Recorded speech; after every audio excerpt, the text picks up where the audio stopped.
তো দেওয়া লাগবে, না দিলে খাওয়াইলে দেওয়া লাগবে। টাকা নিছে? ৭,০০০ টাকা নিছে। কিসের জন্য ৭,০০০ টাকা দিচ্ছেন আপনি? এটা হচ্ছে জামানত স্বরূপ। জামানত স্বরূপ। এই ছেলে, এই বড় বড় কথা বললা, এদিকে আসো। ওনার কাছ থেকে জামানতের টাকা নিয়েছো, এটা কিসের জামানত?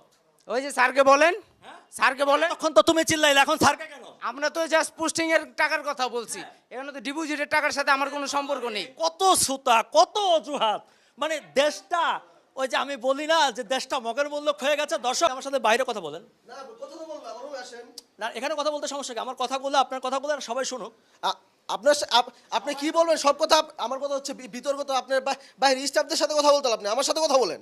কোনো প্রবলেম থাকলে সেই প্রবলেম আপনার সাথে কথা বলবো সবার সামনে, সবার সামনে। না না না, সবাই স্টাফ না। আপনার পত্রিকায় বিজ্ঞাপন দেন। আমি পত্রিকায় দেই, বুস্টে ইউজ করি, আমি বিভিন্ন লোক কালেক্ট করি এবং নিজস্ব পোস্টে আমি খাটাই সেগুলো। আপনি বিভিন্ন মানুষের কাছ থেকে টাকা কেন নেন? আমি বিভিন্ন মানুষের কাছ থেকে টাকা বলতে আমি পোশাক বাবদ একটা চার্জ করি, এর বাইরে আমি কোনো চার্জ